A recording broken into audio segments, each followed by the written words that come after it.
Hi, today I'm going to be talking about Dwarf Fortress and helping guide you through the basics of building a fortress and getting the very basics underway about this game. So first off, Dwarf Fortress is a game built by Zach and Taran Adams. It started all the way back in 2006 and it's still under development, so there's been a whole lot going on with it. You can download it off their website, Bay12 Games, and they're currently working on a version for Steam that's going to be the same as the one on Bay12 Games, but with some nicer graphics and better sound. So the first thing you have to do once you open up the game is you need to create a new world. Now, you're actually creating a world here. You can set the size of it between like just a tiny little island to having multiple continents and whatnot. But you also set how long you want history to have run for. This actually means that the game has a history to it.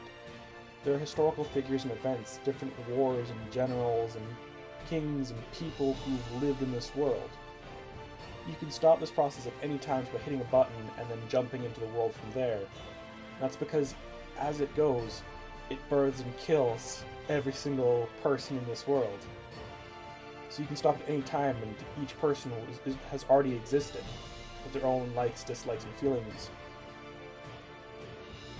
So once you've got the world as you would like it, I would recommend having a whole lot of minerals in the world to make it easier to do the mining and whatnot.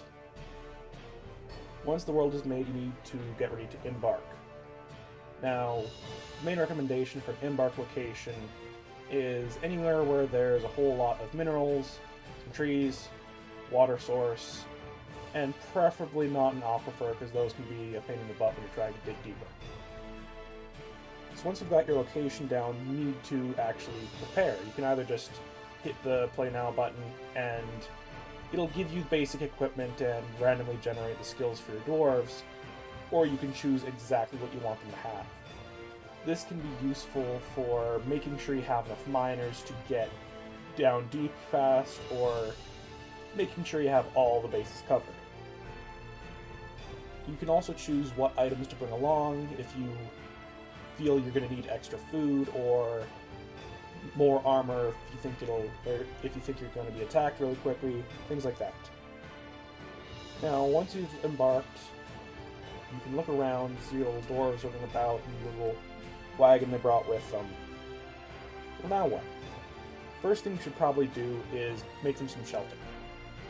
If you're in a forest and there's nothing about, you can either just dig down into the ground and build yourself a hole to live in, or you can start chopping trees and building houses, but this can take quite a lot of work because construction takes longer than just digging.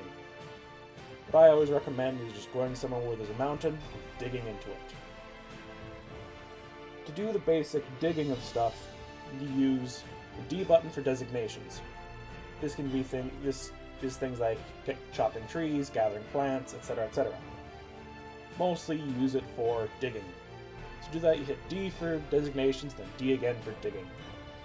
Then your cursor now marks out where you're going to be doing the digging. So you hit Enter once to mark the start of where you're going to dig, and then move it around and hit the X button again to put the end of the area. You can use this to carve out large areas, and if you hit the shift and either comma or period keys, you can even go up or down to dig downwards. A lot of people don't realize right off the bat that this game is actually 3D, so you can dig downwards if you need to. I always recommend this because usually you can only find the good metals and magma and whatnot downwards, deeper into the Earth's crust. So now that you've carved out a little area for your dwarves to huddle in, you might want to start building things. Because the easiest things to build is stuff like the carpenter's workshop. To do that, you just chop down some trees, gather up the planks, chop down the trees, just use designations and T for trees, and chop down a few. Now, either inside or outside, with this one it doesn't really matter, you want to build a carpenter's workshop. Then use Q to query the workshop, hit A to add a new task, and scroll through the tasks, seeing which one you want to use most. Scroll through, use plus or minus, and then just hit enter to choose that task. Now, building beds is really important because it gives your dwarves a nice place to sleep, as well as you can only build beds with wood. Most other things in the game, like containers and whatnot, you can use different materials for, but not beds. Beds have to be wood, which is good that you can build most things out of other materials, but beds are important, so make sure you got some wood somehow. Now, once you've got workshops up and some of the beds are made, you can make another workshop, a stonemason's workshop. This one we build the same way as the other workshop. Just hit a different button.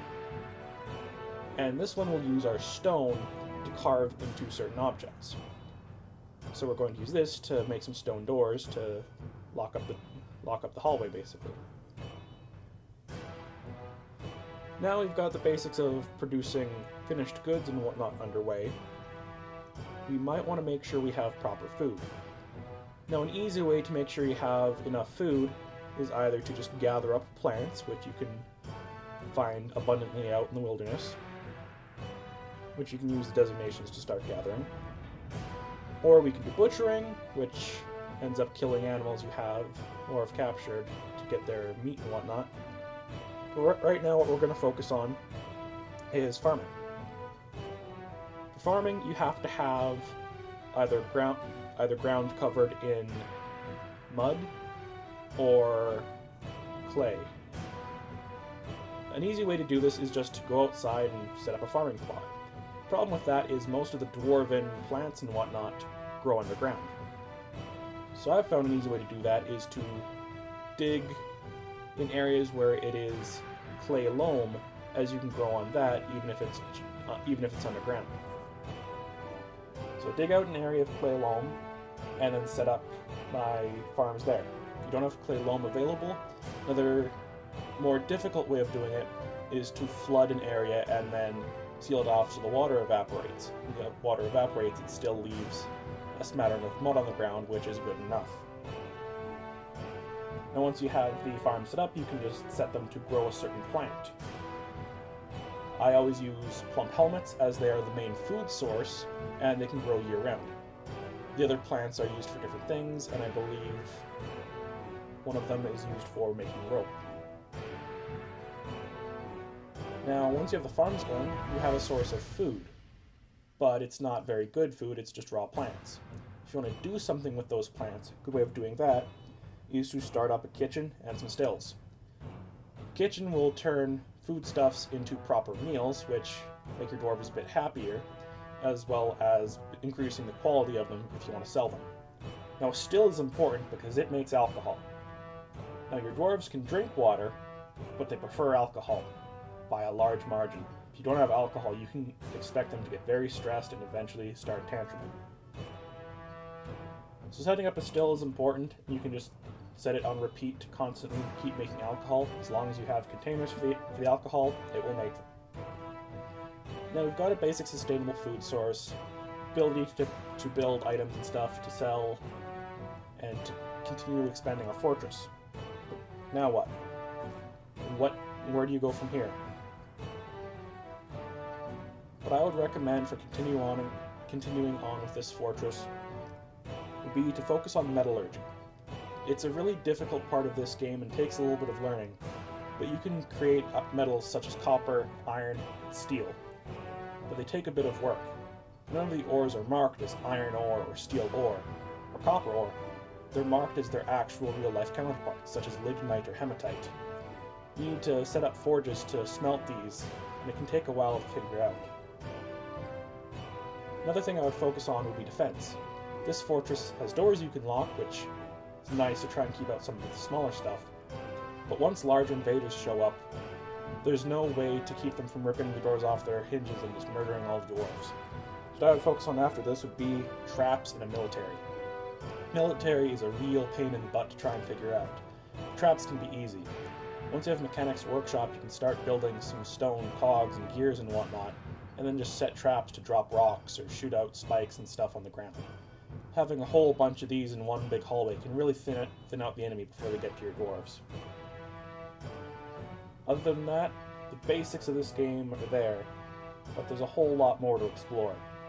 You can create a military and go out into the rest of the world to go and sack other sites and go to war against other armies.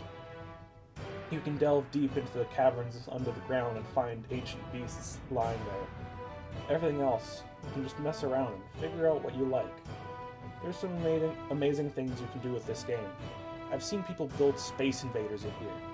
It's really interesting sometimes. So honestly, the basics are there. Now it's just what you want to try and do with them.